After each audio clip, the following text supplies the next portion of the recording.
सभी को जय मसीह की। आइए हम एक छोटी सी कहानी सुनते हैं।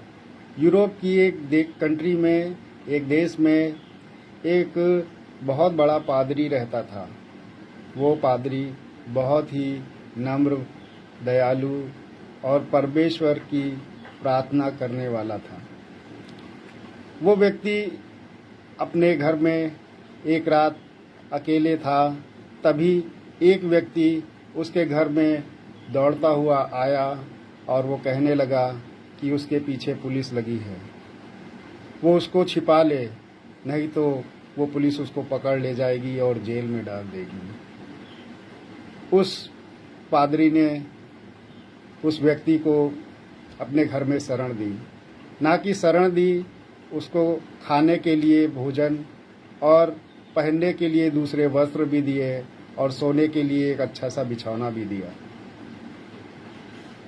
उस चोर ने देखा कि पादरी के पास चांदी की कैंडल्स हैं और जब वो सुबह के समय गया तो 3 कैंडल को चुरा ले गया।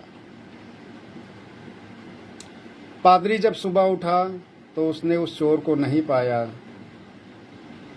कहते हैं कि कुछ समय पश्चात पुलिस ने उस चोर को पकड़ लिया और जब उसके पास से वो कैंडल्स बरामद मिली तो पुलिस वालों को जानते हुए देर न लगी कि ये कैंडल उसी पादरी की हैं, क्योंकि वो चांदी की थी।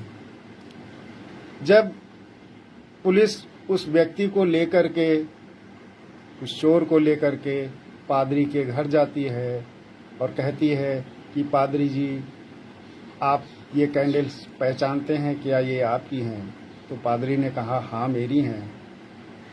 तो पुलिस ने कहा कि ये चोर आपके यहाँ से ये कैंडल चुरा ले गया था।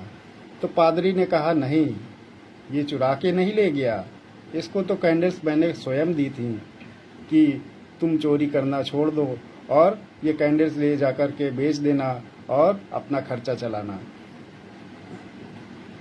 पुलिस उस व्यक्ति को छोड़ करके चली जाती है।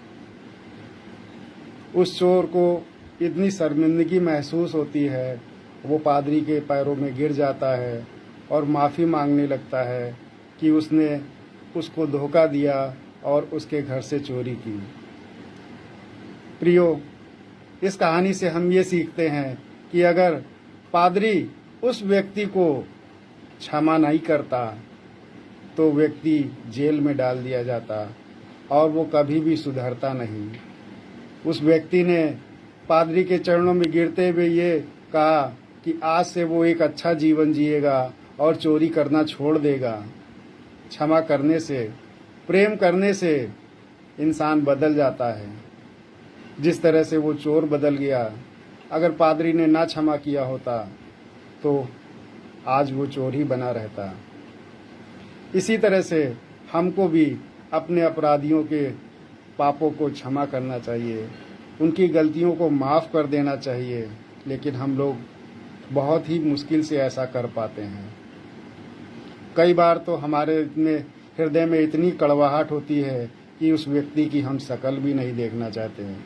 वो हमारा चाहे कितना भी सगा हो, चाहे जितना खून का रिश्ता बड़ा हो, लेकिन हम उस व्यक्ति से नफरत ही करते हैं और ये नफरत हमारे साथ जीवन भर बनी रहती है, केवल माफ़ी ना करने से। आज वो स्वर्गीय पिता प्रभु यीशु मसीह हमारे लिए, हमारे पापों के लिए क्रूस पर अपने जीवन को दे दिया। उसने हमारे पापों को क्षमा करने के लिए।